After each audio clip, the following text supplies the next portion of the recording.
Hello lovely people, how are you all doing today? I hope you're well. I feel like I'm going to sneeze. I'm going to try not to sneeze.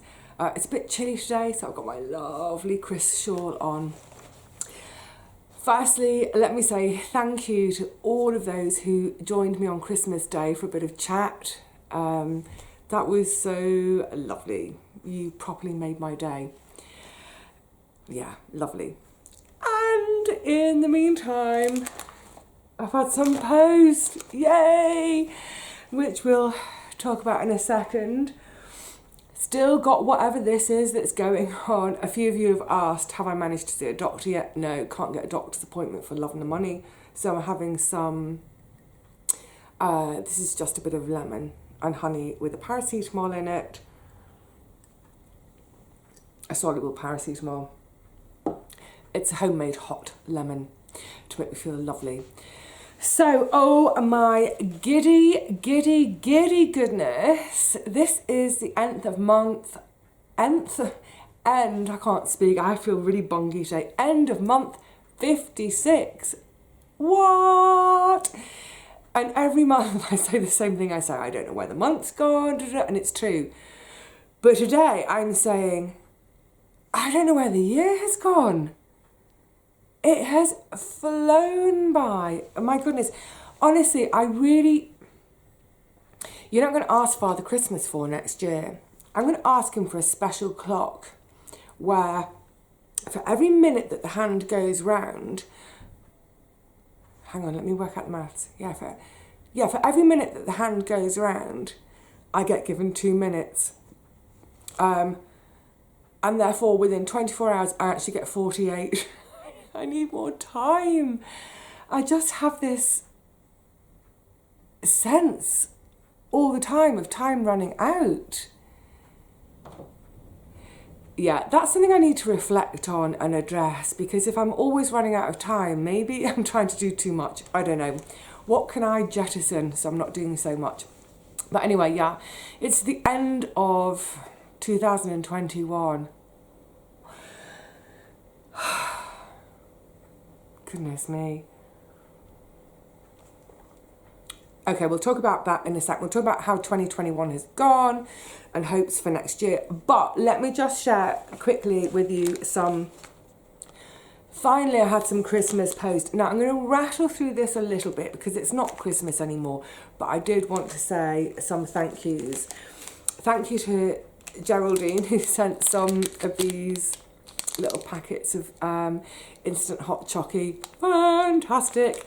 I'm only showing you all one today because I've had the other two already. Geraldine, thank you so much. And she also sent, and this is so perfect, if you remember on Christmas Day I was saying it's the last of the crackers, no more crackers. Geraldine has made and sent a cracker to me, which we're going to share now. And in her note, she said something along the lines, I've just put it on the floor, along the lines of, please don't look too closely at the stitching, you know, you're a stitcher. And she's like, I feel a bit about sending something to someone who's a sewer. Geraldine, it's beautifully made. So, here it is. Now, it's a fabric cracker. I haven't looked oh, I see. So it's a reusable cracker. Should we pull it? We might as well.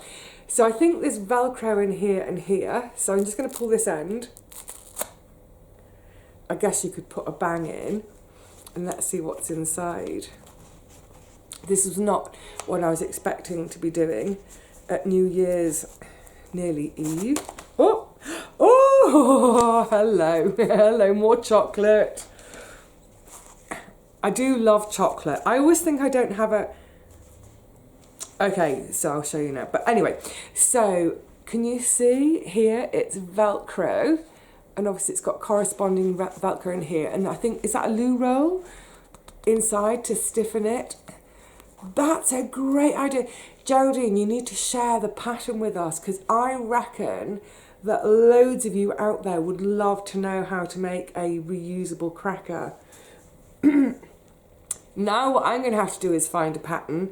Geraldine, give us the pattern to make a second one for next Christmas. So I've got one and you all have one too. But what was inside it? So we got a lovely little green and blacks. I do like a bit of green and blacks. This is dark chocolate with ginger. Oh, a bit of ginger for the nasal cavity. And oh my goodness, I love Lindt chocolate. A little Lindt teddy bear. Thank you. And then, what's in here? I think I might know what this is. Let's untie. Keeping the string. That'll be on a tomato in the summer. Oh my goodness, I'm already thinking about next year in the summer. Oh, and there's a motto. Oh no, oh, ah! Oh, how fantastic. Either green or red. It's a little... I love this. Oh my goodness, Geraldine, I love it, love it, love it, love it, love it. A reusable Christmas hat. Now, not only do I love this, I think my sister would love this too. We were just talking, we've had our Christmas chat, but we've had a interim chat, shall we say. And for Christmas, I sent her a voucher to spend at the Ethical Superstore. It's one of my favourite online. It's a sort of, oh, it does everything. Clothes, food, cleaning products, really mundane products, personal hygiene products, bath time bubbles, homewares, candle holders, pretty much anything and everything.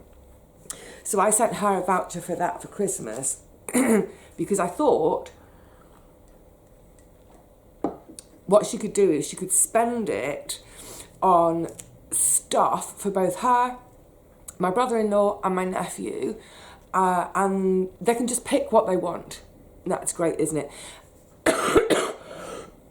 I know sending a voucher seems a bit of a cop-out, but, you know, they all need different things, all want different things, so I thought they could all pick something. Anyway, she has placed her order and she's gone for a load of foodie bits.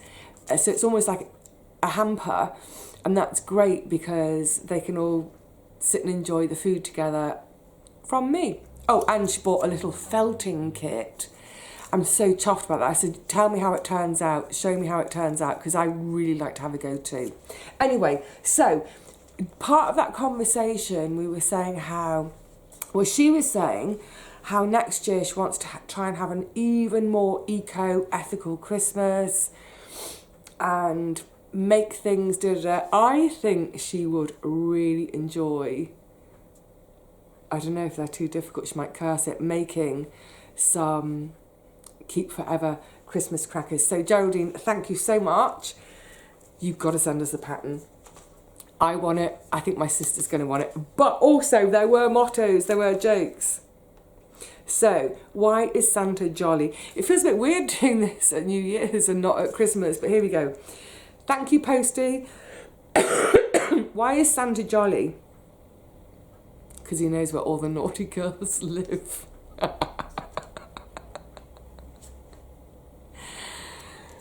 Thank you, Geraldine. I like that. And then, oh, this is so lovely. This is a gift. It's a gift, but I don't get it. Someone else gets it. It's kind of like the seeds and garden tools to South Sudan from my uncle. Christmas dinner and treats have been bought for a cat at Ceredigion, it's got to be in Wales, Cat Rescue Centre on your behalf. Oh, Geraldine, you're going to make me cry. That's lovely. So, a cat at this Ceredigion Cat Rescue had Christmas dinner, bought by Geraldine, but given in my name. That's beautiful. Stop it. Stop it. You're going to make me cry. I've been so emotional the last few days. I'm not sure why. I think it's this whole coming to the end of it. Oh, we'll talk about that in a minute. Anyway, so I also want to say, now the thing is, so I did get a bit of post this week. Yay! I saw my postie and I said, thank you so much. You've given me Christmas. And he had this big smile on his face because he could see what it meant to me, which is brilliant. Somewhere along the line though, every single envelope had been tampered with. So if any of you put letters inside your cards to me, I didn't get anything. Let's just say that. Except for one. There's one that I did. But a lovely card from Renee. I always want to say Renee, like hello. Renee always makes her own cards and they're always gorgeous and I always love them and I always keep them. So thank you, Renee. And then this gorgeous one from Joanne. It's very simple, doesn't it? But let me turn it to the side. Can you see now? It's 3-dimensional. This is actually, I haven't actually taken it completely out of the card yet. Actually, stop saying actually, isn't that cute? It's all felt. It's a little felt backing. I've managed to get my hair. I get hair on everything. Little felt baubles to make a wreath. Isn't that adorable? Oh, I love that. Thank you, Joanne. Really sweet. So next year, that's going to go out with my decorations. Thank you, lovely. And what I love is in some of the cards there are notes inside. So this one is from Ginny. I won't read the whole card, but basically there's a message in there to say she's started small in terms of growing. The bug has bitten her. She loved it. She's going bigger next year. Good on you, Ginny. Good on you. I love that. I love that. I'm so sorry. This chesty nonsense is doing my head in. And she said, I can't tell you the joy I experienced as I watched the tiny plants sprout and then grow. And then when I finally got to eat them, it really is. Honestly, if you haven't grown something of your own, firstly, I think you all have by now. I think you've all grown something, haven't you? Because let's face it, that's flipping all I bang on about all year, isn't it? Well, the main thing I bang on about. So I know over the years that loads of you who've been tuning in have kind of felt enthused, or maybe you felt like, yeah, I can give it a go, I'll give it a go, and you start really small, probably doubting yourself, thinking, I can't do this. She's an expert. By the way, I'm not an expert. I just watched my grandparents a bit. But yeah, you gave it a go, and then it worked.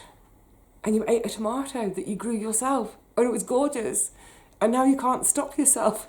Like, get rid of all the roses, get rid of the lawn, we're having a vegetable garden. I love it, love it, love it. This is from another Joanne. I should have said that's Joanne in Canada. I had to think then. I don't get Canada and America mixed up. Of course I don't. I know they're different countries, but every now and again I think of you all as North American. Anyway, this is a Joanne in the UK. And this I love. I won't say too much because I don't know how much is too personal or whatever, but Joanne bought a book from my shop recently, and it was quite a serious, like proper full-on book about sowing a meadow flower garden, but this isn't like just a little tiny patch in the corner of your garden. This is like, yeah, it was a serious book. It was a grown-up book, but some serious info on growing wildflower gardening, not meadow flowers. There can be meadow flowers. And all I'm going to say is, Joanne, good luck with the move. good luck with the new garden and the space you've got, and happy seed scattering. It's wonderful. And then I had another lovely card from Jen with a note, and this envelope had been ripped open, but the content was still there. She sent me, I love this. Jen has a gardening companion. Hands up who has a gardening companion. I've got at least a couple of gardening companions, and I'm not talking human gardening companions either. But yeah, Jen sent me this little coaster to put my cup of tea on, and it's her gardening companion. Oh, can we get that? Reflections are going mental. There we go. Jen's gardening companion, Gizmo. Great name, Jen. That is Gizmo, isn't it? So, thank you all so much. I think there are still things lost in the post from other messages I've had from folk to say, oh, I popped something in the post to you. Who knows when I'll get any more post. What made me laugh with this clutch of post that I did get was I got my tax bill. It's not for tax. I don't earn enough to pay tax, but I pay national insurance. I make my contributions still. So I got my national insurance bill. I got my lecky bill for Auntie Teapots. I got a notice from the local council to say that next year my council tax is going up. It's like, do you know what? I need to have a word with my postie to say, if the envelope is brown, keep it. You can keep it. You can keep it. Just put it in the bin on the way here. I just want envelopes that are white or red or green. But yes, how great to have that little bit of a late Christmas. I think there's still more Christmas to come. But anyway, it's not Christmas anymore. It's the end of the year. And crikey, what a big year to reflect on. Let's start with the garden. And I will talk a little bit more about this as we go into the new year, because as I start to formalise, I can't wait. As I start to formalise the plan for next year, I will do an initial plan. And the plan is always based on not just the previous year, but the previous years, plural. I'll do an initial plan. And then I'm going to go through all my seeds. I've been given a few. As you saw for Christmas, I was given the courgette seeds and the cocoa noir, was it called, from Jim. Earlier in the year, I was given Portuguese cabbage seeds from Paul. And seeing how the two seedlings that he gave me grew, I've got ideas for them. So once I've had the seed sort, then I'll probably go back to the plan and do another plan, and it will be my final ever plan for 2022. I'm lying, it won't be the final plan, things always change. But yeah, a slightly more firmed up plan based on what seeds I've got, what I've been given, what I might be able to swap for. So we'll go into that more next year, but just reflecting on the garden this year,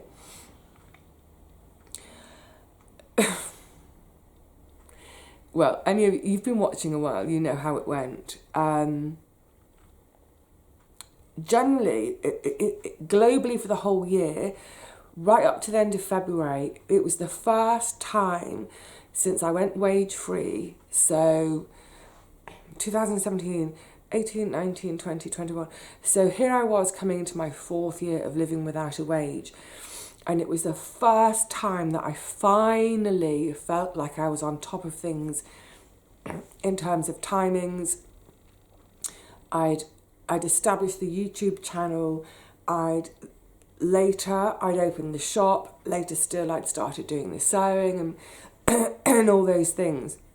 Going into this year, it's like, yeah, I think I know what I'm doing. I think I know what I'm doing in terms of timings, how and when things need to be done. Brilliant. Finally, I'm on top of all this. And then obviously I got a giant curveball at the beginning of March when Auntie Teapot died, and there've been other curveballs right through the year, because every year there are curveballs. So in terms of the garden, excuse me,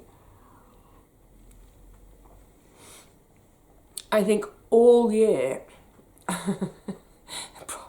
I got sick of saying it. Every time I was editing a video, I was thinking, oh, Vivi, shut up. Please don't agree. I was saying, oh, you know, I'm late with this, I'm late with that, I'm on the back foot. I should have been doing this 4 weeks ago. Pretty much the whole spring and summer, I was saying I'm 4 weeks late, I'm 4 weeks late. And I think basically what happened was, in March, when I would do a load of gardening stuff in terms of prepping the garden ready to take seeds or seedlings, the whole of March I was completely out of the garden. I was dealing with funeral arrangements and all this sort of thing. So I sort of started back in the garden about the middle of April, where I should have been at the beginning of March. So yeah, all year banging on. Haven't done this, haven't done that, I'm late.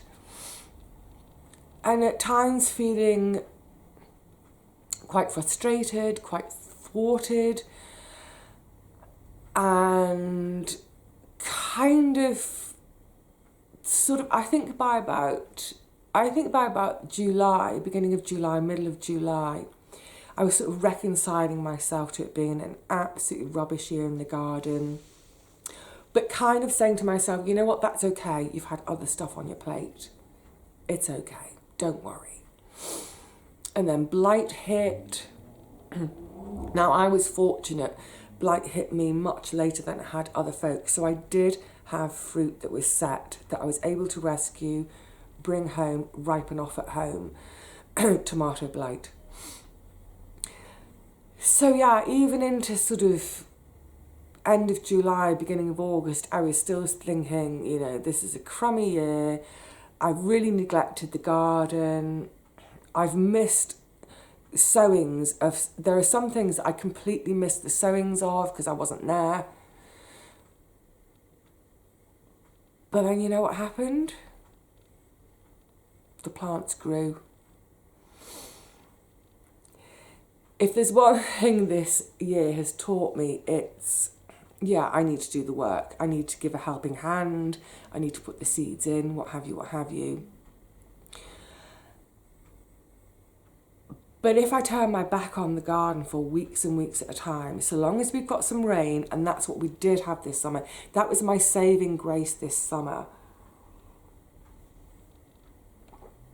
Talking of saving graces, I felt a huge sneeze was coming on. Yes, so my saving grace this year was the weather, which is a bit odd. Oh, and a couple of waterings by Gary.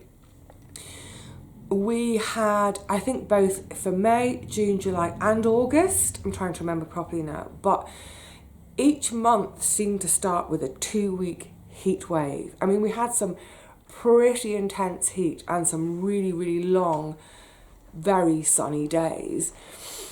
And then each month seemed to end with 2 weeks of non-stop rain. God, it rained so much this summer.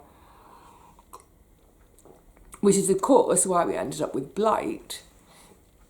But, so never mind the blight, the fact that we had heat and a lot of sunshine and quite a chunk of rain meant the garden could just do its own thing, and it went rampant without me. That time when I came back to, I completely forgot I had chicken pox as well. So there were nearly 4 weeks from the middle of July to the middle of August when I didn't go to the garden at all, which that's never happened before. I'm in the garden, in the summer, I'm in the garden almost every day, either to water or to harvest, just to keep on top of things. So I had, nigh on 4 weeks away, which meant all my squash that I would normally train up for TPs, nothing got trained, everything was just rampant on the floor. I didn't do any weeding, the weeds had gone mad. I didn't do any strimming of my paths or trimming of the edges. It was all a shaggy mess when I got back. But this is the thing that I was referring to a second ago about kind of what I learned this year. You know, I hate weeds. I hate shaggy grass paths. I hate shaggy hedges. But it's definitely been a year where I had to learn to say, you know what? I just can't do it. There are only so many hours in the day. There's only one of me. Heck, half the time I wasn't even in London. I wasn't even here to do it. And what it's shown me is, so long as I've planted the seeds, so long as the seeds or the seedlings have been put into the ground, as long as we get a bit of rain, it's okay. It's okay to just leave it, not worry about it, just leave it. And when I came back, yeah, it was a mess. But even the mess, I think for the first time in my life, I just thought, you know what, Vivi, you've just got to let it go, because there's no point killing yourself for this garden. There's no point. And I would have done. I was so worn out all the time that if I said, right, I have to weed and I have to, you know, it just would have killed me. But the long roundabout way I'm trying to say is, I ended up with a fantastic harvest. I'm still getting lovely harvests. Yeah, I didn't get any carrots, I didn't get any fennels, that's a disappointment. The tomatoes got blight, that's a disappointment. But I still managed to put up the equivalent of, what was it in the end, about 25 tins or 25 bottles. Great. It's more than a lot of folk had. The spuds were great, the squash were great, the onions were gorgeous, the beans, a brilliant bean year because of all that moisture in the air and all that rain falling.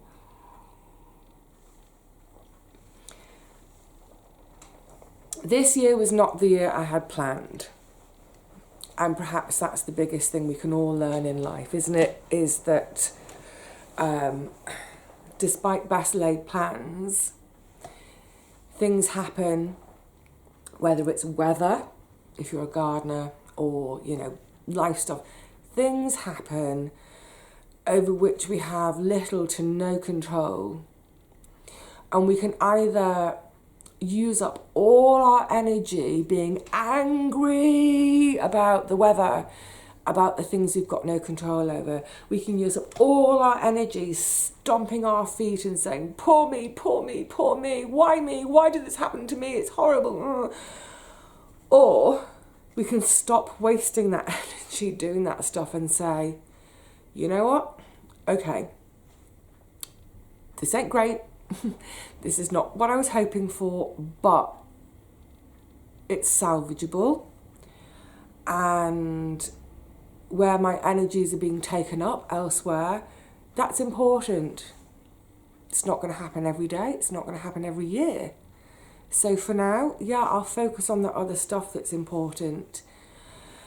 And then next year, and that's the glorious thing about growing vegetables or any kind of garden, is we've always got next year. We always have the chance to have another go. Oh. That's the biggest thing, isn't it? Doesn't matter how bad it was this year. Next year we have a chance to have a go again. I'm going to get emotional. I'm not just talking about the garden anymore, I'm talking about everything in life. You know, if you've messed up this year, if your garden wasn't great, fine, plant another one next year. Maybe you had some goals for this year. I don't do New Year's resolutions. I have goals for the year. But whether it's a goal or a resolution, maybe you had a goal for this year and it didn't quite come off. Maybe let's think about it. Maybe you wanted to lose weight, or you wanted to run a 5k race, whatever it is, and it didn't happen for whatever reason. You know, it's okay. You get to have another go next year. And there'll be some things which are of much much more magnitude, much more personal, that either did or didn't happen this year, that you had no control over. And it's been rough. But that thing, so for me, for example, you know, the death of Auntie Teapot, that won't happen next year. She's not going to die next year again. That's happened. And, you know, the healing, the mourning, all of that is now starting to happen. And that's a really good thing. We don't get to have a do-over of this year. But we also don't have permission to write ourselves off as a failure for something that happened this year. Please don't ever think of yourself as a failure if something didn't go right. If it didn't go right this year, is there a lesson to be learned from it? Can you pinpoint where things went a bit wonky? And try again next year and do things a little bit differently. You know, with the garden, I think there were a few things that I could have done before Auntie Teapot had died to make the year a little bit less, oh, I'm always on the back foot. But even though I didn't do those things, like I'm saying, I still got a good harvest. My takeaway is, you know what? The weeds grew, the grass grew, and I still got a harvest. So next year, if there are times when I'm feeling like I just can't be at the garden for whatever reason, I'll say to myself, you know what, that's okay, because you saw from last year that it was okay. You still grew. None of it was the end of the world. That's the bottom line, isn't it? None of it was the end of the world. You know, no year is going to be perfect. This is something else my sister and I were just chatting about, how we seem to get to, oh, this has gone cold. I don't have a microwave. I don't want one. I've got no space for one. I might go and put this in the pan and warm it up a bit. We were just chatting and saying how it seems like we get to New Year's Eve every year and we have a chat and talk about our year and hopes for next year. And every year we keep saying, oh, thank God this year's over. I need a new year. I need to start over. And there's a lesson in that too, is that we're having the same convo every year. The point is, every year has its challenges, has its really, really difficult stuff to deal with. I know loads of you have had really, really tough stuff to deal with this year. And you've had tough stuff to deal with in previous years, as I have. The point is, every year is going to have its ups and its downs. With the downs, hopefully we learn. We get through the downs, and that teaches us, if nothing else, that we are resilient, we're robust, we can cope. Even on those days where we think, I can't do this anymore, I can't. And we get through and we get to the next day and we look back and we think, I did it, I dealt with it, I got through it. I am resilient, I am robust. And then all the good times, you know, there have been a lot of good times. There have been so many times when I've laughed so hard, I thought I was going to have to go to the chemist and buy some of those pants. You know, those pants, knickers you wear when you laugh too hard? Haven't quite got to that stage yet. Yeah.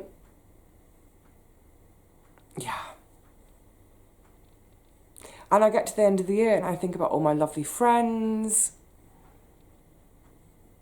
and all those, you know, it's not even the ups and downs in terms of dramatic peaks and troughs, although some of the troughs have felt dramatic and maybe the peaks haven't felt so dramatic. But on a day-to-day basis, just those little bits of chitty chat outside the post office, chitty chat in the garden, chitty chat, there's a little coffee shop 2 doors away from me. So whenever I come out of my flat to go down the road to the post office, invariably I'll see someone in the window of the coffee shop and end up going in and having a few minutes of conversation. Lovely stuff, lovely stuff. I think if you're reflecting on your year this year,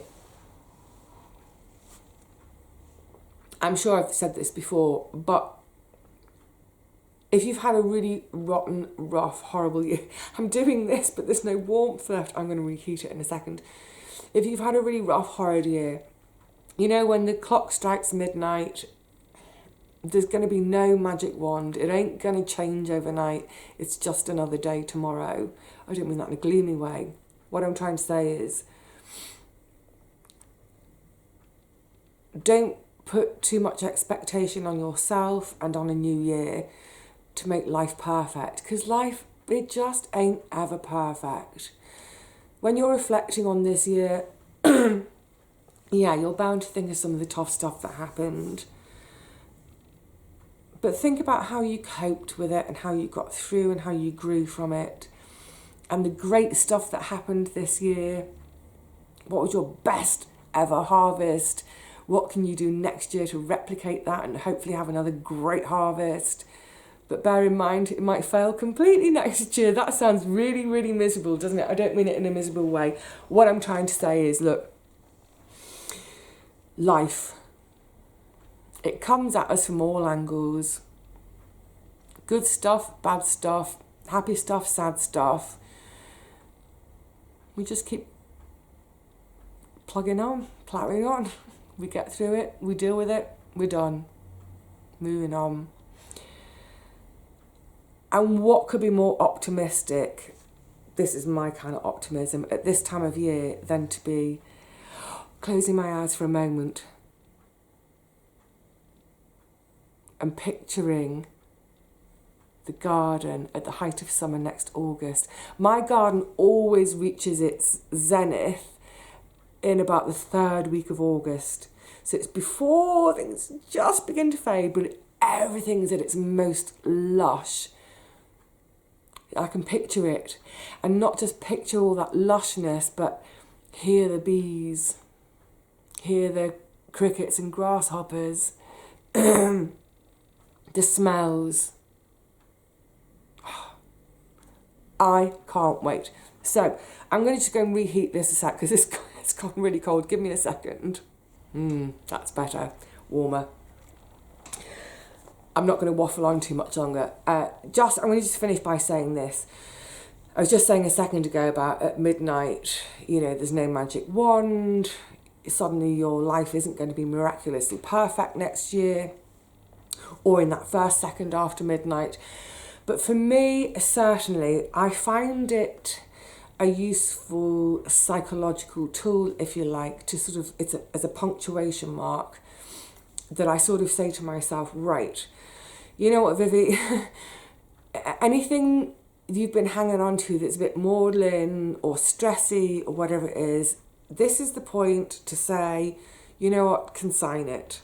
Just consign it, scrap heap it, and tomorrow focus on the future, focus on the good stuff. So all the, yeah, I think you know what I mean. So as we go into the new year, my focus is going to be very much on the garden. I'm determined to be more on it this year. But if I'm not, let the weeds grow. Who cares? Yeah, I'm quite focused on getting the garden. I want to be at a stage where I can give it the same sort of input but in slightly less hours to free me up to do other stuff. So I don't do resolutions, I said, but if there's one thing I'm thinking for next year, that's what I want to be able to achieve, is get the garden done, be kind of more judicious with my time and ergonomically more smart. Get it done, get out of there, get on with other stuff. Or get it done, stay there and just sit, read a book. Get the deck chair out. There you go. I'm going to make a New Year's resolution. This coming year, in 2022, I'm going to get my deck chair out on the deck and I'm going to spend an afternoon reading in it. Cheers to that. What a year. So my lovelies, a heartfelt thank you to all of you from me, all of me, for following this year, for just tuning in, listening to me chatter on sometimes, watching what I'm up to in the garden, hopefully gleaning a few ideas. If nothing else, I love the fact that some of you have tuned in and been inspired to start your own gardens this year. That really, really makes me happy. Cards saying it, that makes me so happy. Yeah, thank you for, I know some of you have been watching right since the day dot. Really appreciate that. Others have I know you've just found me. I know I can be a bit eclectic. I'm a bit all over the place. Chat, kitchen, garden, what have you. I'm not going to predict what I'm going to do next year in terms of my channel. There will be gardening, I'll predict that. I'm sure there'll be times when I'm sitting here in my chair, talking whatever, just talking.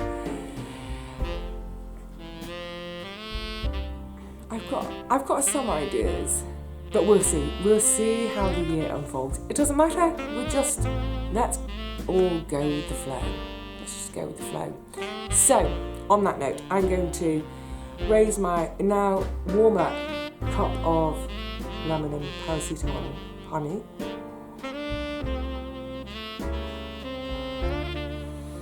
I wish you all a very happy passage into 2022. I hope whatever your hopes, dreams and wishes are for 2022, I hope they happen, not via a magic wand, but by you putting your mind to that thing and doing it, making it happen. Yeah, let's make things happen for ourselves in 2022. I'm losing my voice suddenly. Here's to us all making it happen, if we can. And you know what, if we can't, let's just let the weeds grow and not stress about it. Let's have a not stressy 2022. Bye for now, lovely people. I will see you really soon in the new year, I hope. I don't know where. I don't know what I'll be doing. But I will see you soon. Until then, please look after yourselves. Look after your loved ones. Look after your neighbours. Look after the strangers in the street who may just need you to make eye contact with them and a smile to let them know that there are humans out there. See you all next year. Happy New Year and cheerio, everyone. Cheers. I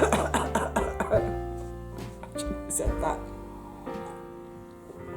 Cheers, lovelies.